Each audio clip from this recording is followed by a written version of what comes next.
Bible कहती है विश्वास के बिना जीना संभव नहीं। धर्मी जन किससे जीवित रहेगा? कि पूड़ी छोले से? हाँ, कि सिर्फ चर्च जाने से? किससे जीवित रहेगा वो? पौलुस कहता धर्मी जन विश्वास से जीवित रहेगा। इसका मतलब आपकी फाइट होगी और फाइट का स्थान आपका दिमाग होगा और हर वक्त लड़ाई होगी अविश्वास की विश्वास के साथ। क्योंकि धर्मी जन कैसे जीवित रहेगा? सो मेनी क्वेश्चंस, बहुत से सवाल, बहुत से शक। ऐसा क्यों, वैसा क्यों? पता है क्यों? ताकि आपके विश्वास को हिलाया जा सके। क्योंकि शैतान को मालूम है कि धर्मी जन के अंदर जब विश्वास नहीं होगा वो मर जाए। पाप की शुरुआत कैसे होती? जब व्यक्ति विश्वास से गिरता है। शैतान विश्वास से क्यों गिराता है? क्योंकि वो उस व्यक्ति को पाप में और अपनी दिशा में लेके जाना चाहता है। क्योंकि अगर आप विश्वास में रहेंगे और आपको विश्वास होगा कि प्रभु यीशु मसीह परमेश्वर है, तो आप उसके वचन फॉलो करेंगे, आप चर्च भी जाएंगे, आप फास्टिंग भी करेंगे, आप बोएंगे भी, आप पवित्रताई में भी रहेंगे। लेकिन शैतान आपसे फाइट करेगा आपके विश्वास को हिलाने के लिए, क्योंकि उसे पता अगर ये हिल गया तो उसके बाद मेरा एंटर करना आसान होगा। क्योंकि हर वक्त आपकी लाइफ में लड़ाई रहेगी अविश्वास की विश्वास के साथ। क्योंकि शैतान को यह वचन मालूम है कि आप किसके साथ जीवित रहेंगे। पौलुस कहता है इसी विश्वास को दूर करने के कारण कितनों का वो समुद्र में जहाज, उनका जीवन रूपी जो नाव है वो डूब चुकी है। इसलिए यह जरूरी है हर एक विश्वासी का कि वो जीवित चर्च का मेंबर होना चाहिए। हर एक विश्वासी का, हर एक क्रिश्चियन, वो चाहे मुझे दिल्ली में सुन रहा है, चाहे बॉम्बे में सुन रहा हो, चाहे इंग्लैंड में सुन रहा हो, चाहे यहां सुन रहा हो, क्योंकि जीवित चर्च बहुत सारी है दुनिया में। क्योंकि वहां पर आपका विश्वास मरता नहीं। क्योंकि दिन बुरे आते हैं, दिन परीक्षाओं के आते हैं। हर एक स्टूडेंट की लाइफ में परीक्षा आती है। ऐसा एक भी स्टूडेंट यहां पे नहीं बैठा होगा जिसने ये बोला होगा कि मैं बिना पेपरों के हर साल पास हुआ हूं। आप एक विश्वासी हैं, परीक्षाएं आएंगी, लेकिन वो संगति, वो विश्वासी संगति, मजबूत संगति आपके विश्वास को बना के रखेगी और आपको खड़ा करके रखेगी ताकि आप उन परीक्षाओं से निकल सके। क्योंकि शैतान क्वेश्चंस लेके आपके सामने खड़ा होगा और बाय फेथ आप उससे निकलेंगे। जिस तरह मैं निकला हूं, ग्रेस रिसीव करो उस तरह निकलने की। अब बहुत सारे सवाल, कारण क्या उन सवालों का?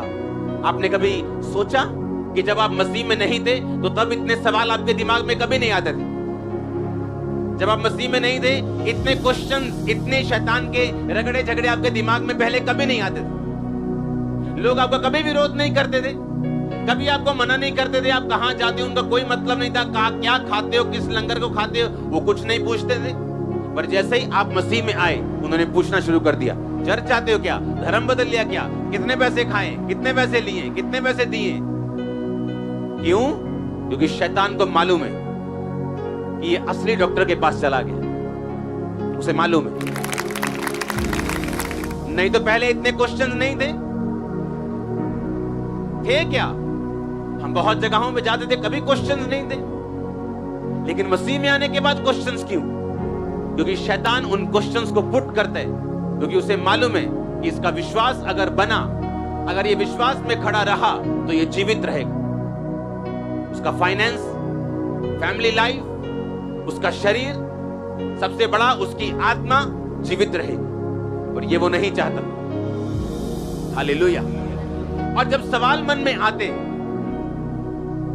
आप जानते बहुत से लोग उन सवालों का जवाब शैतान को नहीं दे पाते और उसके बाद वो अविश्वास में गिरते हैं और वही काम करना शुरू करते हैं जो शैतान उनकी जिंदगी से चाहता है। अब उनका नाम पीटर, पॉल, पौलुस कुछ भी हो सकता है, लेकिन अंदर से वो जानते हैं कि वो विश्वासी नहीं। क्योंकि विश्वासी जीवन जीने के लिए आपको विश्वास से, फेथ से जीना पड़ेगा। हालेलुया। आपने देखा कि यीशु मसीह के पिता, जो उसके शारीरिक पिता नहीं, एक तरह से ऑफिशियल उसकी मम्मी के हस्बैंड थे वो, उसको बोला कि इस पुत्र को उठा और अपनी वाइफ को उठा और मिस्र में चला जा, और जब तक मैं तुझसे ना कहूं तब तक वही रहना, हेरोदेस के मरने तक वही रहना, क्योंकि हेरोदेस इसको मरवाना चाहते। और जब हेरोदेस को मालूम हुआ कि वाइज मैन ने उसके साथ ठट्ठा किया, धोखा किया, तो बाइबल कहती है उसने भेजा उसको कि जाओ और वहां पे जितने बालक 2 या 3 साल के हैं छोटे, उन सबको मार दो। अगर आज उनकी हम गिनती देखें तो वो 20 से 30 बालक थे उस समय की पॉपुलेशन के हिसाब से, उस नगर की पॉपुलेशन के हिसाब से 20 से 30 बच्चे थे जो उसने मरवा दिए थे। अब मैं आपको एक बात पूछना चाहता हूं, क्या उन बच्चों का कोई कसूर था कि वो मारे गए? तो परमेश्वर ने उन्हें बचाया क्यों नहीं? मैं एक सवाल पुट कर रहा हूं, जैसे शैतान आपके मन में सवाल पैदा करता है कि नहीं करता? वो पैदा करता है कि नहीं? अगर तो वो आपके दिमाग में पैदा नहीं करता, इसका मतलब आप डेड हो, आप जीवित हो ही नहीं, क्योंकि उसको आपसे मतलब ही नहीं, आप पहुंचे नहीं हो वहां तक कि वो आप सवाल पैदा करे और आपको पीछे करे। वो सवाल पैदा करता है इसलिए कि आपके फेथ लाइन को गड़बड़ कर सके, और जब विश्वास बिगड़ता है एक इंसान का, उसके बाद वो एक मुर्दा है। लेकिन आप कैसे बाहर आएंगे, मैं आपको बताता हूं। आप जानते हैं परमेश्वर हर एक विश्वासी से बात करते हैं। जितने विश्वासी जेन्युइन हैं, जितने विश्वासी जेन्युइन हैं, बैप्टिज्म ले चुके हैं, पवित्र आत्मा पा चुके हैं, उनसे डायरेक्ट ना सही जिस तरह वो अगुओं से बात करते हैं, लेकिन वचन के जरिए कभी कभी मन में डाल के हल्की सी बात को वो विश्वासियों से बात करते हैं। आज के बाद कभी जज आप नहीं करेंगे कि वो 20 लड़के क्यों मर गए, क्योंकि उसका रीजन ये था कि जब परमेश्वर वहां पे थे, प्रभु यीशु मसीह, तो यहोवा के दूत ने बोला इस बालक को उठा और इसकी माता को उठा और यहां से चला जा। डिवाइन इंस्ट्रक्शंस, ईश्वरीय वर्ड यीशु मसीह के फादर को मिला और वो उसे उठाकर वहां से चले गए और बचाए गए। हर वो विश्वासी जो परमेश्वर के ईश्वरीय वचन के साथ जुड़ा हुआ है कभी मर नहीं सकता। आप जानते हैं, अब यहां पर 25 लोग हो सकते हैं, लेकिन ये किसको मालूम है कि अपने दिल में वो परमेश्वर के साथ जुड़ा हुआ है या नहीं? और अगर उन 25 में से 20 लोग नहीं जुड़े हुए और उन पे कोई मुसीबत आ जाए, लेकिन बैठे वो एक जगह ही हैं, तो लोग सोचेंगे ये 20 कैसे मर गए। लेकिन वो 5 जो नहीं मरे, उन्होंने इंस्ट्रक्शंस को सुना है और उसको क्या किए, फॉलो किए। डैडी को मालूम होता है कि मैंने उसे उठाना है और मिस्र को जाना है, और उसे उठाया और रात को लिखा मिस्र को चले गए, तुरंत, इमीडिएटली। अगर आज एक विश्वासी को मालूम हो जाए कि मुझे सिगरेट छोड़नी है, छोड़ने में 3 साल लगाता है। उन 20 लड़कों से परमेश्वर की कोई दुश्मनी नहीं थी, वो इसलिए मारे गए कि डिवाइन इंस्ट्रक्शन को, अगुवाई को, खुदावन की अगुवाई को लेने में वो नाकाम रहे, फेल रहे। अब यहां पे कितने जन बैठे? वचन मैं सबको दे रहा हूं, ऑनलाइन लाखों लोग होंगे, गुरदासपुर हजारों लाखों होंगे, लेकिन कितने हैं जो उसे फॉलो करेंगे? अगले संडे हम फिर आएंगे, फिर मिलेंगे, सभी मिलेंगे, वही आएंगे और आएंगे उसके साथ, लेकिन कितने हैं जिन्होंने पिछले संडे का वचन फॉलो किया होगा? वो निर्धारित करेगा आप आगे कहां जाएं।